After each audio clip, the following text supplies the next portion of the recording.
হে একটু মামাই কম বোঝে, এটা আমি বুঝি। একটু কম বোঝে।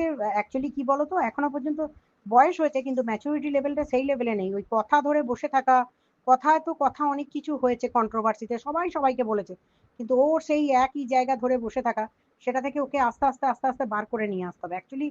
ও মোটামুটি না ওই মানে কি বলবো, ফ্রাস্ট্রেশনেও কিছুটা আছে। তারপর সাইকো প্রবলেমও ডেফিনেটলি আছে আশা করছি, কারণ ও তো ডাক্তারও দেখায় না। আচ্ছা, আমি জানি সামনের বেশ কিছু দিন এখন আমাকে নানা রকমভাবে ডিফেম করা হবে। ম্যাডাম করবেন না হয়তো, কিন্তু বেশ কিছু মানুষ আমাকে ডিফেম করবে। আহ, পাগলি, সাইকো, তারপর আর কি কি যেন বলা হয়, পোলিও মাসি, তারপর আরো ব্লা ব্লা ব্লা, হাজবেন্ড লাথি মেরে তাড়িয়ে দিয়েছে, বাচ্চার চাইল্ড কাস্টাডি পাইনি। হ্যাঁ, এরকম অনেক কিছুই বক্তব্য এখন আপনারা আমার সম্পর্কে শুনতে পাবেন। ডিফেমড আমি হব, কিন্তু তার আগে আমি বলে দিই, আপনারা ভয়েস রেকর্ডিংটা শুনলেন। হুম। আর আমি সেখানে স্ক্রিনশটটাও দিয়ে দিয়েছি যে আমি কিন্তু কারোর ভয়েস রেকর্ডিং বা কারোর কিছু রিভিল কিন্তু করিনি। আর আমার না বিন্দুমাত্র এত ইচ্ছাও নেই, মানে এই বেসিক সেন্সটা আমার আছে, ইচ্ছাও নেই করার কিছু। উম, আমাকে যতটুকু কাজ করতে বলা হয়েছিল সেটার আমার স্ক্রিন রেকর্ড নেওয়া আছে। কতটা হার্ডওয়ার্ক আমি করেছি সেটা একমাত্র আমি জানি, কেউ মানলে মানলো, না মানলে না মানলো। আমি জানি যে ম্যাডাম তার প্রত্যেকটা মানে তার যোদ্ধাদের এক্স্যাক্টলি কি পজিশনে মানে রাখেন, আমি সেটা জানি। অ্যান্ড মোস্ট ইম্পর্টেন্টলি আমি এখানে ম্যাডামকে একটা জিনিস বলতে চাই। ম্যাডাম, আপনার আমাকে সাইকো মনে হলো, ডাক্তার দেখাইনি, বাট আপনি বর্ধমানে যে ডাক্তার দেখিয়েছিলেন, সাইকিয়াট্রিস্ট আপনি দেখিয়েছিলেন, আপনি তো বলেছিলেন যে সেই সাইকিয়াট্রিস্ট এখন বসেন না, মানে আপনি তো ডাক্তার দেখিয়েছিলেন, সেই সাইকিয়াট্রিস্ট বসেন না, এবং আমাকে নইলে যোগাযোগ করিয়ে দিতেন। হঠাৎ করে এই কথাটা আমাকে অন্য মানে কিভাবে আমার কাছে পৌঁছলো ম্যাডাম? এটা তো আমার কাছে পৌঁছানোর কথা নয়, তাই না? এই ভয়েস রেকর্ডিংটা আমার কাছে তো পৌঁছানোর কথা নয়, তাই না? আর সেই জায়গায় দাঁড়িয়ে আমি কোনো ভিডিও তো এই চ্যানেলে দেবই না, কোনো কন্টেন্টও আমার নেই, কারণ আমার তিনটে মানে ছেলে মেয়েকে নিয়ে কন্টেন্ট ছিল, কোনো কন্টেন্ট নেই। কি কথা বলবো আমি, আমার কোনো কথা নেই। আমি শুধু ম্যাডামকে একটা জিনিস রিকোয়েস্ট করব, আমাকে যত খুশি ডিফেম করার করে যান। আমি বলে দিলাম আপনাদের আমাকে কি কি বিষয় নিয়ে ডিফেম করা যায়। তো ম্যাডাম, আমি আপনাকে একটা রিকোয়েস্ট মানে একটা যে প্রশ্ন করব সেটা হচ্ছে, উম, খুব একঘেয়ে প্রশ্ন। কারোর বাবা যদি কোভিডে, মানে 3 দিন, একটা সুস্থ স্বাভাবিক মানুষ 3 দিনে যদি কোভিড, যেটা ওয়াইড ওয়ার্ল্ড ওয়াইড একটা প্যান্ডেমিক, ঠিক আছে, সেই কোভিডে যদি কারোর বাবা 3 দিনের মধ্যে মারা যায়, এবং 1 বছর না হওয়া মানে হতে না হতেই যেই মেয়েটি কন্ট্রোভার্সি ক্রিয়েটার নয়, একটা জেনারেল ভিউয়ার, একটা সাধারণ ভিউয়ার, কন্ট্রোভার্সি ক্রিয়েটার নয়, হঠাৎ করে তাকে নিয়ে বলা হয় সে 2বার রেপড হয়েছে। হুম। চেনে না, কি তাকে কেউ চেনে না জানে না, 2বার রেপ হয়েছে, তাকে বলা হয় একটা 3 মাসের বাচ্চাকে, চাইল্ড অ্যাবিউজের কথা বলেন না, তো একটা 3 মাসের বাচ্চাকে বলা হয় রেপের ফলে বাচ্চা হয়েছে। বাবার মৃত্যুর কিন্তু 1 বছরও হয়নি, আর দীর্ঘদিন ভুগিয়েও মারা যায়নি সে। হুম। আহ, এবং 3 মাসের বাচ্চাটা রেপের ফলে হয়েছে, এবং তার মৃত বাবা নাকি ছবি তুলে বলা হয়, মানে এগুলো থানায় সবই দেওয়া, তা তুলে বলা হয় যে বাবা তাকে বিয়ে করেছে। তো সেইটা যদি কোনো মেয়ের মনে আঘাত করে যায়, কারণ আমরা জানি মা বাবা, মেয়ে আর বাবার সম্পর্কটা পৃথিবীতে কি হয়, আপনিও একদিন কেঁদে দিয়েছিলেন। তো সেই জায়গায় দাঁড়িয়ে তার বাবাকে যখন এরকম কথা বলা হয়, এবং সে যদি, সে জানে যে তার পক্ষে কন্ট্রোভার্সি করাটা পসিবল নয়, কন্ট্রোভার্সি করতে গেলে অনেকটা চামড়া মোটা রাখতে হয়, তো হঠাৎ করে একটা মেয়েকে টেনে কন্ট্রোভার্সি ফিল্ডে নামিয়ে দেওয়া হলো, যে পড়ার চ্যানেল একটা চালাতো, তার বাবাকে নিয়ে এরকম করে বলা হলো। আপনার মনে হয় না সেই মেয়েটার ওই জিনিসটা এমনভাবে দাগ কেটে যাবে মনে, এমনভাবে মনে দাগ কেটে যাবে যেটা সে কোনোদিন ভুলতে পারবে না? এটা তো হয়, তাই না? নর্মাল, কারণ এমনিতেই অনেক কিছু থাকে, ছোট ছোট জিনিস যেগুলো আমাদের মনে দাগ কেটে যায়, যেগুলো ভোলা যায় না।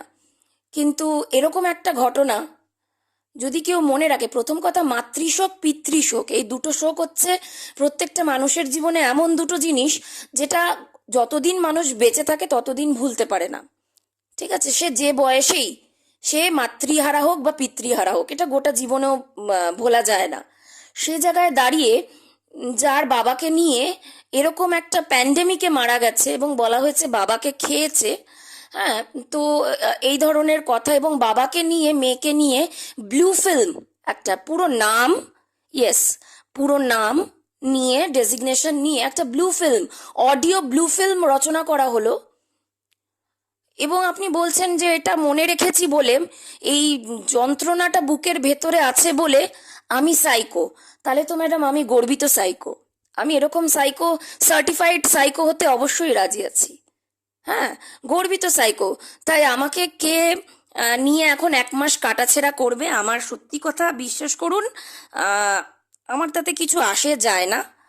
আর নেক্সট কথা হচ্ছে যে বিলো দ্য বেল্ট গিয়ে আমি কোনো কথাবার্তাই বলতে পারবো না।